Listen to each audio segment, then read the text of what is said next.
How did you get asked to be in the choir? Well, I'm Ben, and I had an idea to start a choir, and I thought a good name for a choir would be the Milwaukee Chamber Choir, because I looked on Google and there were no choirs named the Milwaukee Chamber Choir. And then my friend who I worked with was like, oh yeah, I know some people that are going to be in a choir, and their choir is going to be called the Milwaukee Chamber Choir. And I was like, oh well, we'll get a new name. Yeah, but I asked the people I knew to join the choir. Also, our first logo looked exactly like the Milwaukee Chamber Choir logo. Great minds think alike. It was in the water at the moment. Yeah. I'm Amber Schiesel, and I'm a soprano 1, and I had just finished my graduate degree, and at that time I was single, and I did not have kids, and I was thinking, what am I gonna do with all my free time now? And just right around that time, Ben contacted me and said, hey, I moved to Milwaukee and I'm gonna start a choir. Do you wanna join? And I was like, absolutely. And then from the first chord of the first warm-up, I knew like, this is gonna be something really special. I'm Stephanie Showers. I am an alto 2, and I got asked to join the choir through church choir. Ben is also the director of the church choir that I sing in. And when I moved home from college, I only knew Ben and Tall Paul as friends that were in the area. And Ben said, yeah, hey, I'm starting this choir. You want to be part of it? And yeah, I like singing. But I had the exact opposite reaction on the first chord. I was like, oh no, I'm way out of my league. But have then since grown as a musician, so much different from day one versus today. I'm Jonathan Brooks, bass 2, and I joined this choir because I had a really small group of people who were like colleagues and former students, some of who were Eau Claire people, and we had a group called the Wauwatosa Choral Society, which sounds way more grandiose than it actually was. It was just like 8 people who would sight read music in my living room and drink, and one of our members was like, well, there's this thing happening, it's called Chant Claire, so let's do that. And so we came to the first rehearsal, and yeah, I think I knew right away. I was like, oh, this is going to be fun. Not only that, but the literature was pretty difficult, and I was like, oh, I can learn from this. So There were a lot of like fortuitous coincidences. It was really great, and like all of that sort of led to like then the first concert, and like my mom tells me the story of like she was coming down for the concert, and she's like, oh, how cute, like Ben and his little friends are gonna have a little choir concert, and then she was at the concert, she's like, what, this is really good, like what's up with that? So yeah, I think people ask me like, why was it successful? And I think like I made a lot of bad choices. I did a lot of things and like I wouldn't have done it that way now that I know. But one thing that I did pretty well was like picked music that I knew, like if I was a singer going to join a choir, this is what I would want to sing, you know? And so that was, I think, part of the formula for like why it was like, yeah, this is so fun, this is so cool. And it was something that like now there are quite a few groups that have sprung up that are doing like sort of similar kinds of music at a similar size, though like we're totally different size now. But like there was just sort of that niche that was open at the time of like a smaller group that's more like a experience like a college choir, which I think a lot of us were like, I'm looking for something like that. I do think you scared a few people away. Maybe it was just not knowing anybody and seeing all the new faces, but I remember the first rehearsal being probably 40 people, and then by the time we actually did the concert, it was like 30. One person that I know who came to the choir for the first couple of weeks was like, are we going to sing anything fun? They never showed up again.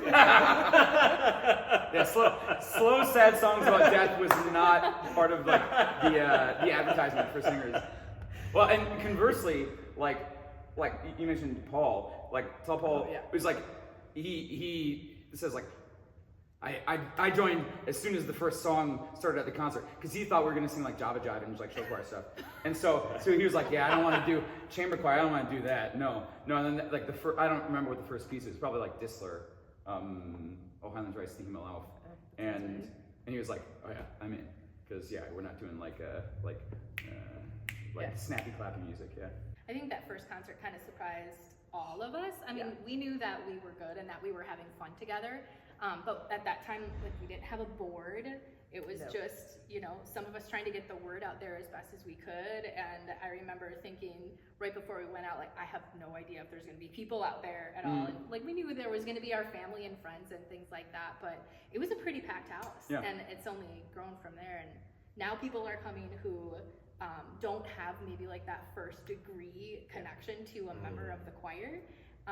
And I think that's really cool. That word has traveled through social media and word of mouth. And when we first started it, I would tell people that I was in a choir called Chant Claire, and they'd be like, oh, that's cool. And now I tell people that, and they're like, you're in Chant Claire. It's a thing. And that's really cool to see how it's grown over the years. At that first rehearsal, I remember being impressed with the quality of the singers. That was the selling point for me, was that everybody was a really high quality singer. And I feel like there were some people who weeded themselves out of that as well. There was a guy who was singing bass next to me for like a couple of weeks, and he leaned over and he's like, is this in Latin? And I was like, he's not gonna last. Right, and so like then things evolve. Like you mentioned, like the board and like auditions and things where it's like, oh, I guess that would be a good idea. Who knew? But like at first there was I didn't even have like a concert planned. At first I just like had music and I just bought some music on my credit card and like and had some music printed, and then like I was like, I don't know, maybe I'll make the money back. I don't know, this will just be fun. But like there was no specific plan. I didn't know where or when we'd have the concert, but like that eventually sort of panned out. And like thankfully there were a bunch of like really gracious spots, like the First United Methodist Church in Greenfield. Like they were super gracious to us, and then like All Saints was awesome, since we didn't have a ticketed concert. I'm pretty sure it was free for us to be there. And then like people donated for the concert, and I was like, oh, we made money. And also we had a few connections through some friends that I had, like that their parents had a business, and they're like, oh, sing for. Actually, our first performance was like Manchester Investments. Yes. At like their like Tuckaway golf course. That's what they called us, C4. Yeah, right. Yeah. Chant Claire Chamber Choir. Yeah. And that was our first performance. And then someone had mentioned, like, because we got a donation. They were very generous about like supporting us, and we got a donation for singing at this event. And like someone was like, whoa, like we're getting paid, like it's pretty serious. Like, so we have a gig. Right, yeah. So how all those things kind of evolved was like, again, it was not like by any brilliance of my planning. It was just like throwing things out there and then seeing what kind of stuck, and then just coincidences that worked out really in our favor, which is awesome. Yeah. And I love that we've gone from like, oh, we have a gig that's like serious, we're getting paid, right? And we still do these incredible concerts, but we also do some goofy performances as well. I was just thinking about this earlier today, and just the unique experiences that we've gotten to have, whether that's singing with Eric Whitaker or our Mike and Tia Best Man Speech, We Are the World type song, which was wonderful, or singing Eric Whitaker's Sleep in the middle of the old Milwaukee Brewing Company after the tour, because that was the only song that we had memorized. Oh yeah, sing a song. Sing a song. Love this one. Are you sure? Actually, probably at that point in the brew tour, we're like, oh yeah, for sure. Yeah, absolutely. Or even like Make Music Day at the Collectivo on the Lake, when we did that with all that. Like we get to do these fun, unique things on top of the more serious, real, concerts and us being musicians. Right. So we get to have a little bit of fun too, which is something that I've always really appreciated. And I know for a while that there was some tension between, are we going to be a group of friends that sing, or are we going to be a professional choir, right? And I think we've found this nice middle ground of serious and fun, and Right.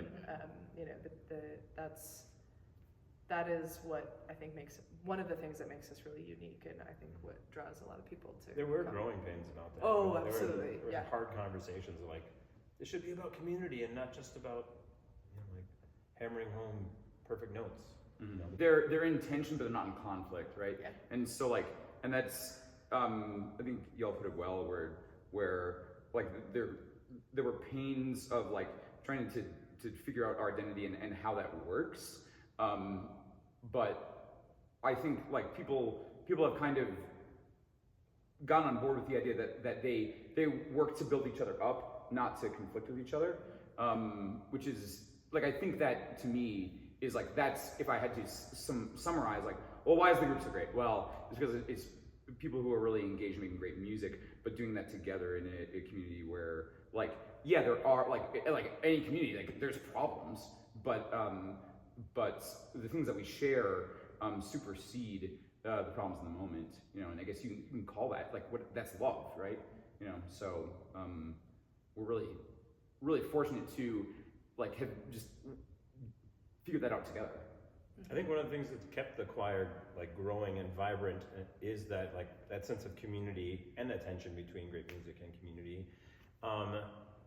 And I think a lot of it has to do with like going to Oscars after Right. rehearsal. For sure. I mean, in other choirs around town, that doesn't happen.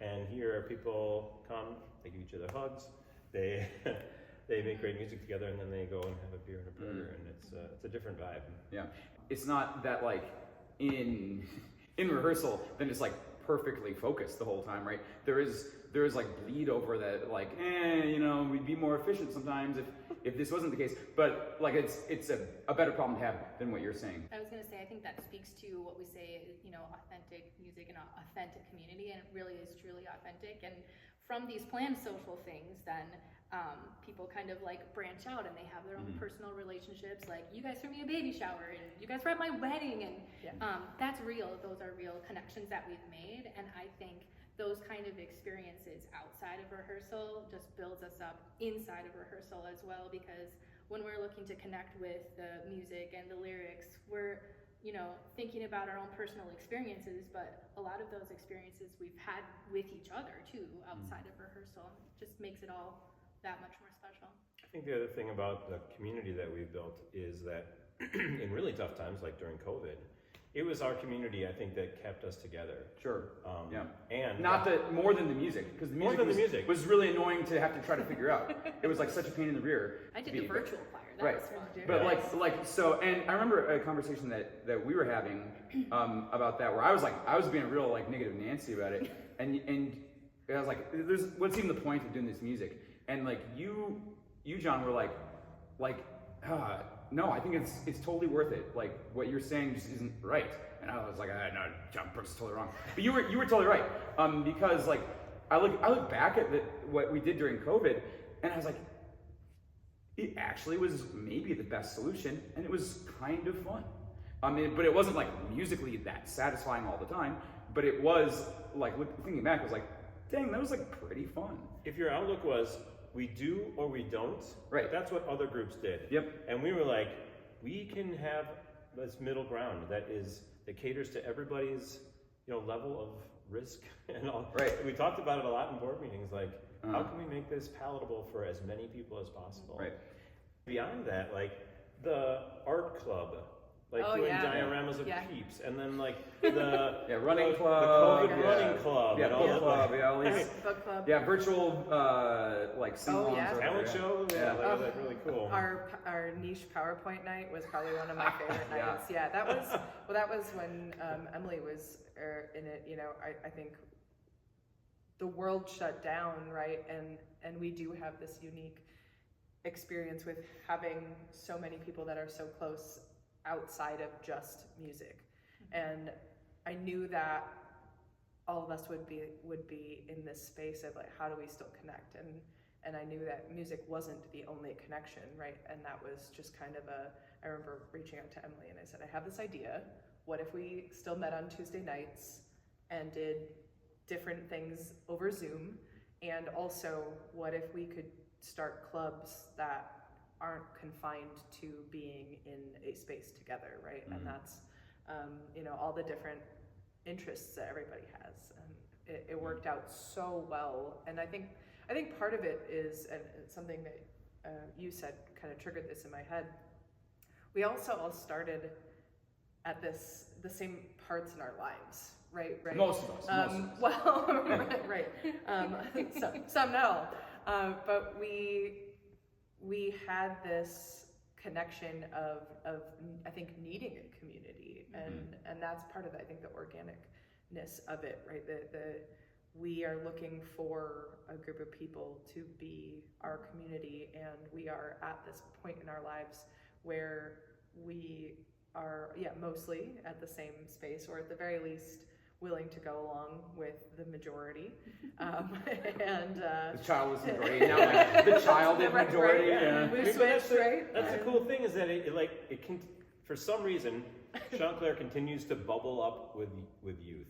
There's always young people who are joining, and then there's people who are having kids, and then there's people who are getting married, and there's people who are doing all these things, and it just there's a really beautiful life cycle that kind of happens, and it continues to happen in the choir, which I find really vibrant and wonderful. And I really appreciate the acceptance of, because when I did get married and started having kids, I didn't have the ability to always go to all the social things, and I hope no one held a grudge. I'm still welcomed with open arms when I come to rehearsal, and I try to come to the extra things that I can, but that's okay. I think that we as a group kind of meet people where they're at, and people take what they need and give what they can, and that's a unique experience. I think last week, was it, there were 5 kids here?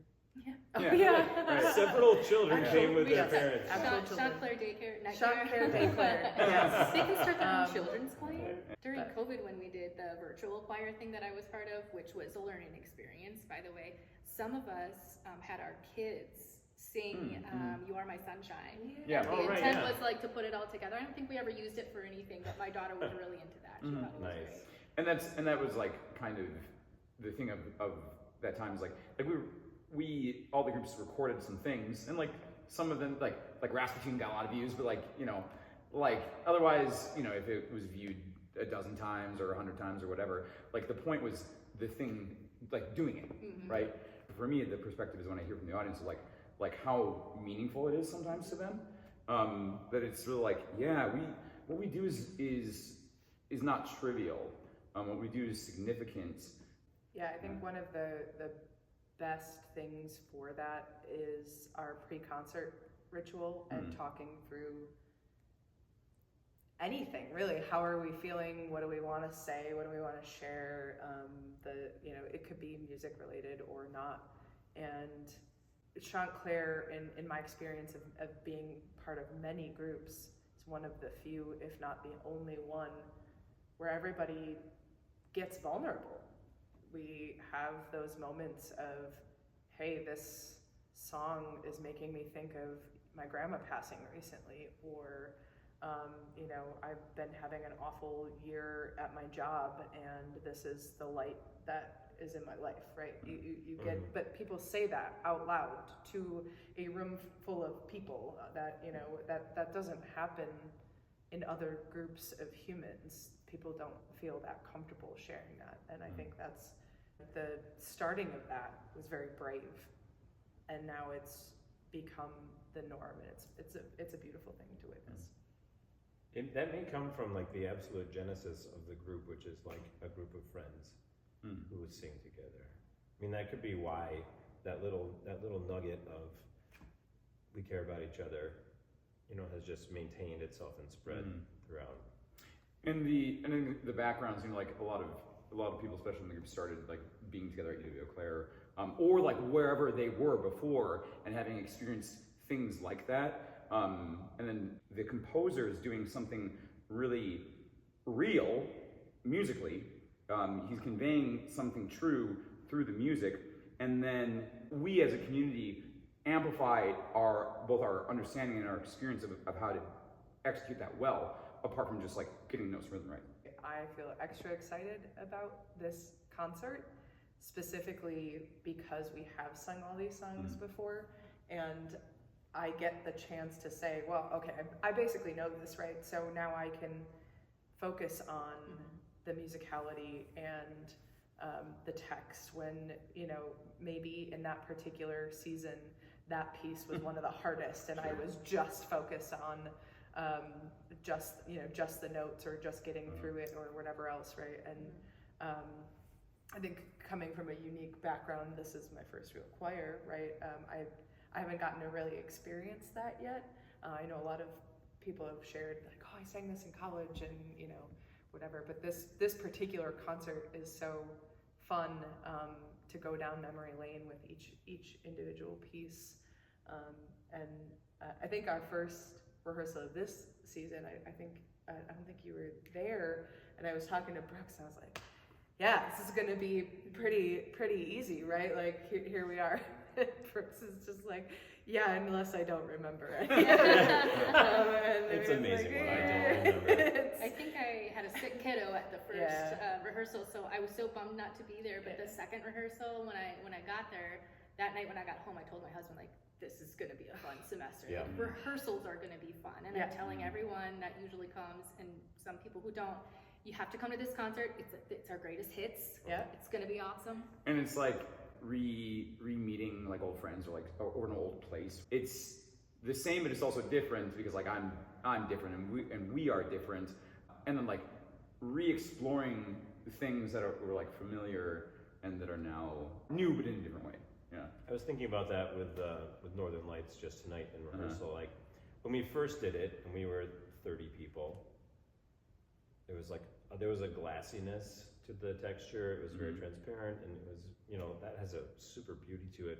But we would not, in like that fortissimo section, we would not generate that power, right? And so, I mean, it's been fun to watch that kind of transformation of the choir as well, and revisit those pieces with a completely new ensemble that is very different in terms of size and scale. Right. Every once in a while, when I've like stood in the ensemble to sing, I'm like, oh yeah, this is really fun. I guess this is why people come every Tuesday, because it's a really good feeling to be surrounded by that. Yeah. I want to say that I'm pretty envious of you because there have been a couple of times where I've gotten to direct the choir, and it's really fun. Like a lot of times, I'm just thinking like why didn't you come in on beat 3 or like whatever. But then I'll remember like, oh, this is really fun. So if I seem like I'm in a good mood, I'm probably thinking about that. Well, remember when we did the workshop with Eric Whitaker, and the first chord, he's like, "Ooh, it's like driving a Ferrari." Right. That made us feel pretty good. Yeah. It's a good way to open up. That. Yeah. I like to say that shape note singing is like driving a Ferrari to Home Depot. Yeah. driving a Ferrari down like a dirt road. Yeah. I always love watching people's reactions in the audience when Yeah. we start a shape note piece. Oh, It yeah. really takes people by surprise. Yeah. It's a little decadent. Yeah. Post concert, it's always like, what was that really loud one? Yeah, that was especially like some of the first seasons. Well, I guess it was like second season where we were doing some shape note stuff, or even first season we did a Sherburne. But like as we started more commonly incorporating that music, there would be a refrain. It's usually like I can think of some people like that after the concert like, oh, the whole thing was good, and that loud one. Yeah, people like to listen to it. Not everyone loves to sing it, but that's that's okay. But I am glad we were talking a little bit about it earlier, but that we get to do Hallelujah. I think in particular the lyrics lend itself to this concert in particular, and I'm glad that you brought it back. There were like there are always a lot of factors going into how the music is selected. But this one I thought selecting this music would be a really easy idea because I was just like, oh, let's go back, pick the best one for each concert, easy. But that was actually really hard. But one of the things was like, okay, what sort of emotionally, historically, conceptually, textually, musically, iconically, whatever, like what's emblematic of certain aspects of our identity, and that was definitely one. Another thing that I have really loved about the group is that the concerts really feel special, right? And I think I don't know exactly all the reasons why that is, but and there are all these special moments. I mean, that's true with any group, right? But they seem like exhausting, but in a very good way, right? And kind of because of that, all of these like magical or memorable or hilarious or moving moments then happen in the concert, which is like sort of the hope, I think, when people join an ensemble, is like yeah, like we want the journey to be really good, but also we want the destination to also be really great. And that's something that I have been really thankful for. I think those moments within the choir as we're performing lend authenticity to the music that we're doing, and then I think that super engages the audience as well. They can see that we're enjoying singing together, and that we have those moments. We have those little side eyes with people, and that things we understand each other's language and communicate in the choir. Right. And I think another practical thing of like maybe why that happens is the time that we spend. And because we have like a pretty long time with the music, of course that has its downsides, but the upsides are then that like we have more time together, getting everyone on the same page, not just musically, but aesthetically. We've had discussions, when I was on the board about like, should we be one of those professional groups where people come and they have their music already learned, we do like 3 rehearsals, and then we do a concert, and that's really appealing to some people, I think. For sure. It's like less time out of my life, I still get to make really great music with really wonderful musicians, but I'm really glad that we aren't that. Right. I think the last thing that I maybe wanted to talk about, or I had in my head, was I love that we're on Spotify now. I love that we can share that music with as many people as possible, and I will never forget learning about Spotify Wrapped for the artist, right? The artist also has a Spotify Wrapped, and Julia told me it was like, oh, look at like so many people listen to your music on this time. It was like, Was that you? 4 people listened to it between the hours of like 1 and 3 on this random day. And I was like, oh my gosh, that's hilarious. But like everything else that we've done, I'm sure that will grow as well, right? That what we've started with, just these couple of people, and now we have these really wonderful recordings, and it has. I think you keep using this word, but I think it's so important, organically grown from this group of friends that's sang together, no board, no, we weren't a nonprofit with no retreats, with, probably somebody's video camera for that concert, right? Yeah, I was thinking about that. It was where we are now. It was Steph Cybella, I think her parents just, I don't know if she asked or whatever, but it was so awesome, like such a blessing to have that first concert recorded, because again, I don't think of that, but it was like so cool to look back and be like, that's the first concert, and I would think back and I think, I bet our first concert was good. I bet it was. I'd be like, is this recorded? And it was really singing good, and we just had so many blessings like that. Then the board emerges from people, and you all at times served on the board. At the beginning, we needed flyers, and you made some, and Tim made some, and did you do the press release thing? Yeah. And everyone was just like, oh yeah, I care about this, so I'll do this. And yeah, when people have asked okay, so how did you do it? What's the secret? It's I don't know. You gotta be really lucky. You gotta find a bunch of people that are really invested and are really talented and really want to give to this thing, and I guess pick good music. That's usually the only advice I tell the other directors is I don't know, pick stuff that people want to do. Then the rest is just being blessed with people who have wanted to pour into this thing that we all share and value.